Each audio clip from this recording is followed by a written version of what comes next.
Hello and welcome to the first Her Version Impact panel of 2022. We are opening this year with a bang in the female community, speaking about everything motherhood. This will be a great broadcast for you to listen in on if you are an expecting mother, a new mother, if you have 6 little ones running around the house, and everything in between.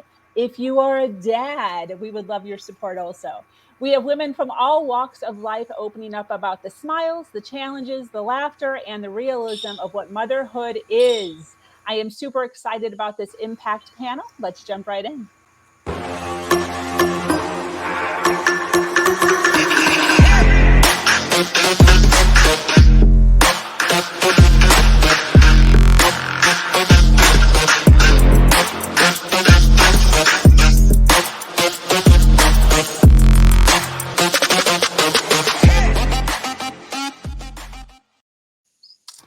Hello and welcome to today's episode of Her Version. This podcast is dedicated to sharing stories of struggle to triumph, a platform that allows individuals to tell their truth in order to inspire and uplift others.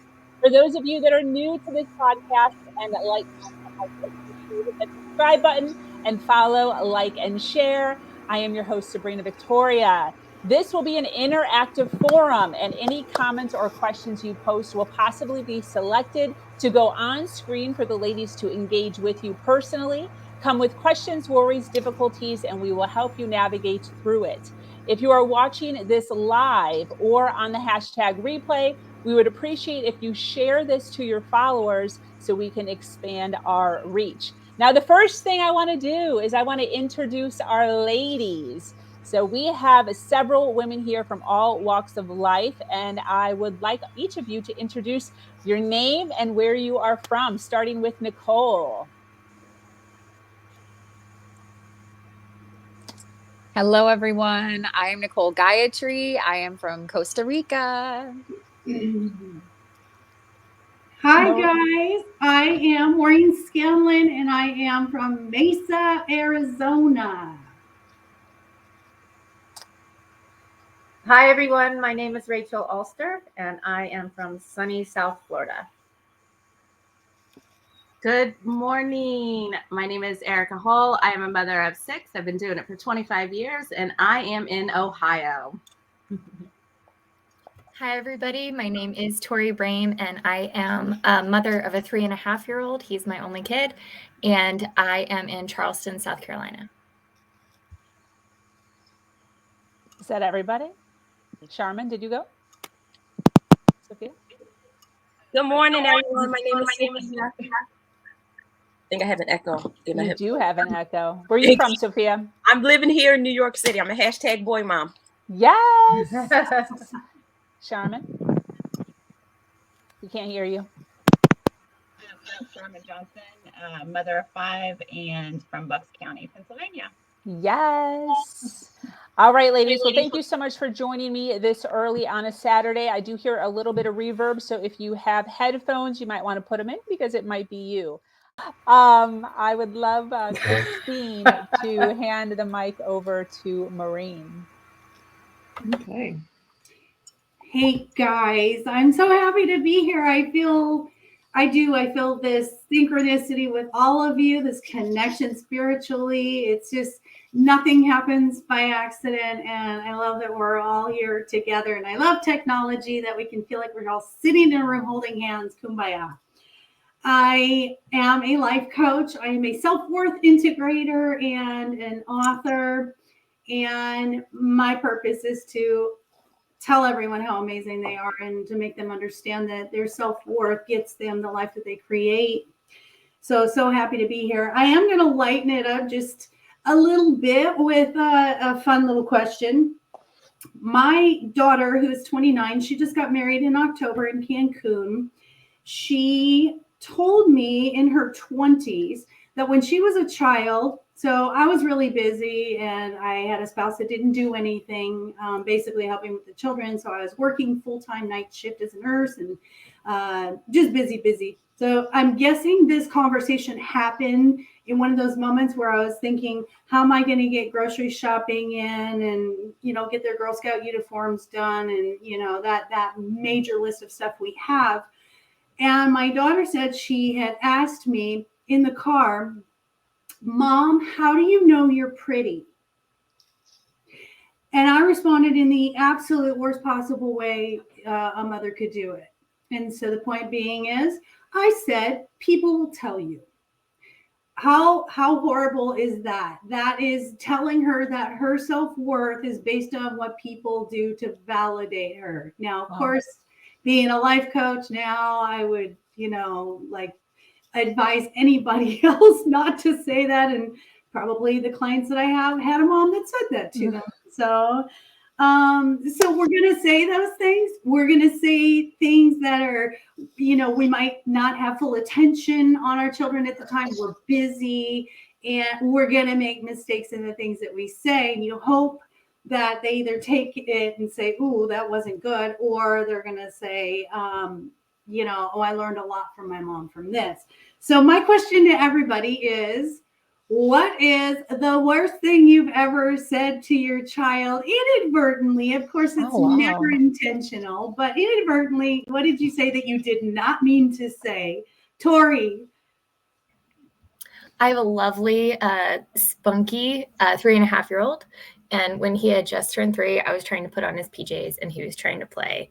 And I told him very seriously that he needed to get his shit together. And it's probably the worst thing.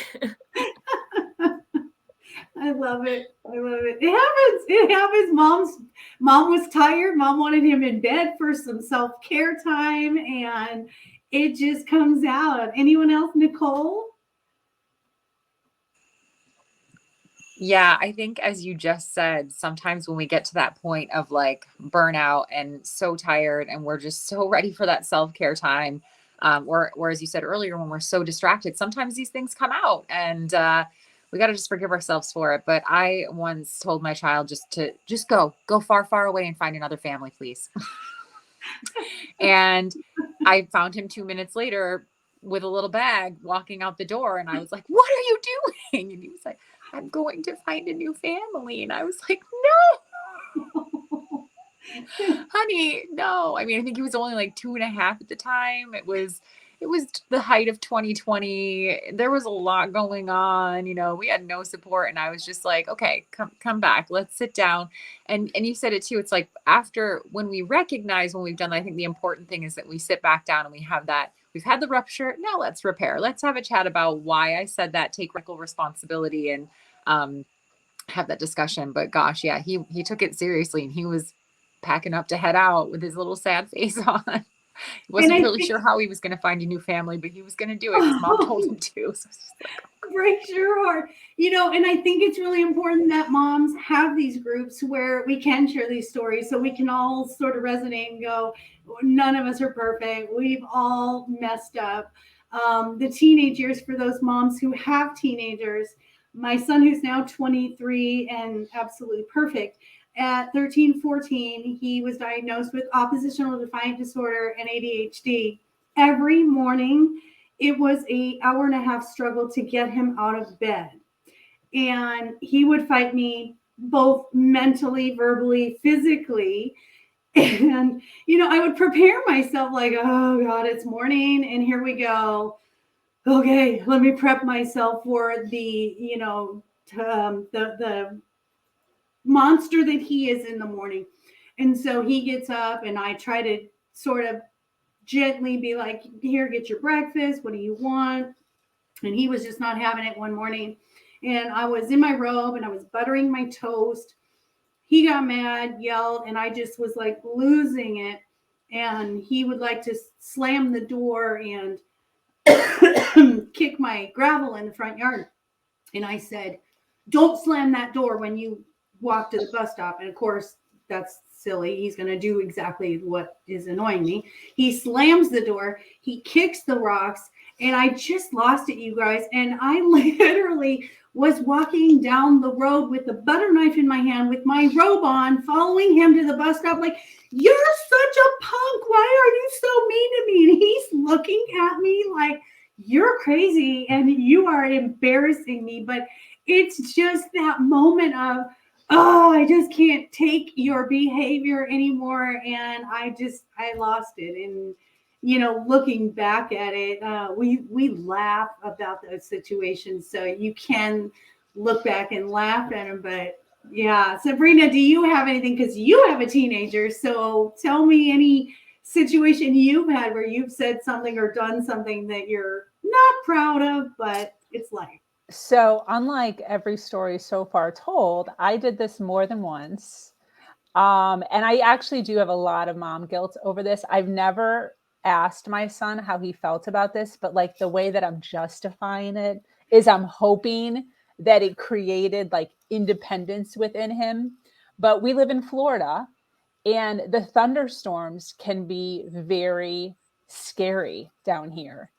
And I've always had a rule, and I've had many mothers counsel me on this rule, but I have a rule that my son does not sleep with me.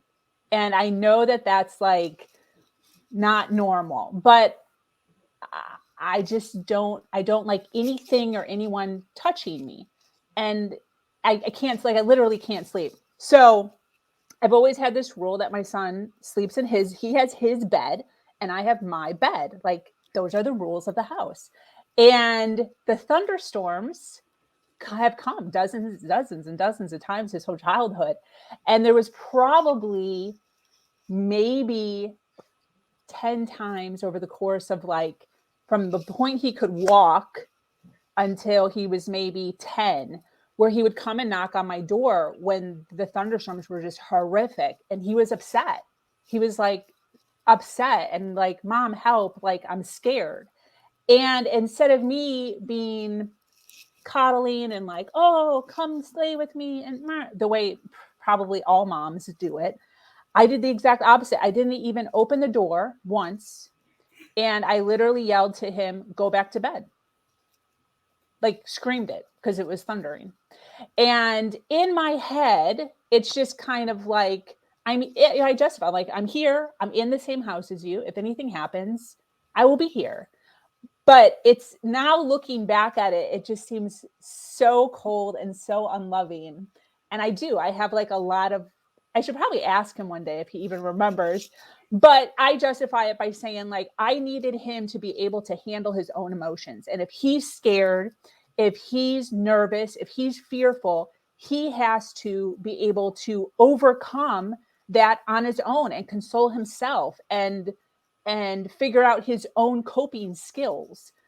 So that's why I'm justifying it. But I could have totally traumatized him too. I have no idea.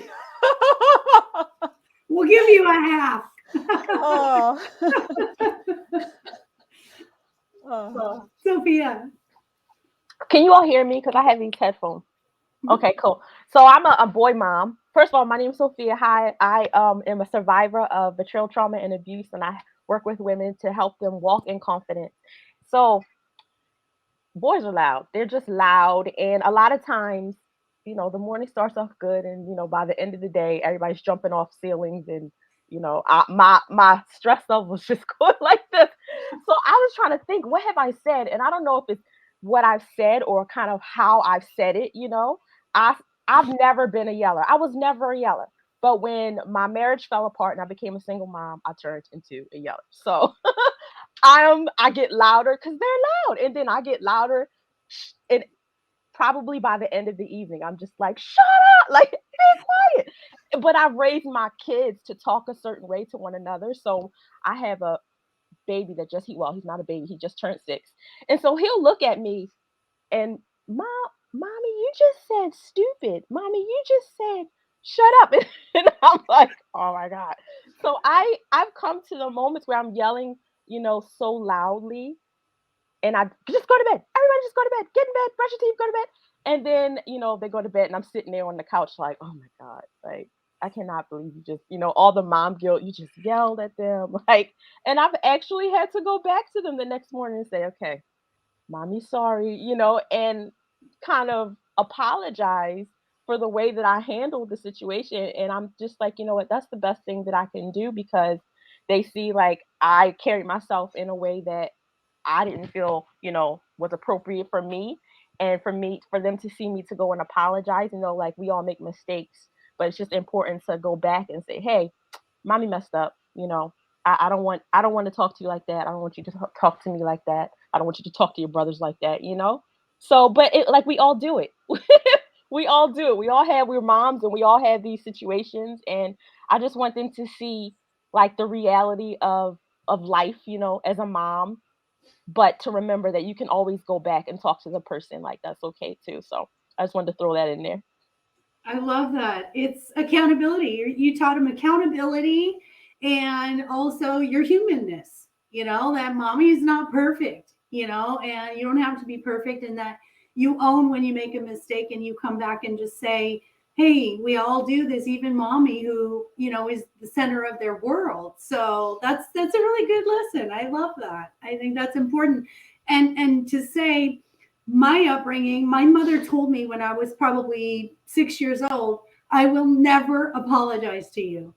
And so that was for you to say that, that's a big deal, because I carried that forward into my upbringing of my children. Is I will always apologize. I will always let them know that mom makes mistakes, and that apologizing is good because you're owning it and you're teaching them. You have to own when you do things. And so I don't know what my mom was trying to teach me, but I take accountability. But that was a big deal for me to, you know, I didn't understand why she didn't feel the need to apologize. But, you know, that generation was much different. And I think we've changed so much as moms in these generations and grown so much. So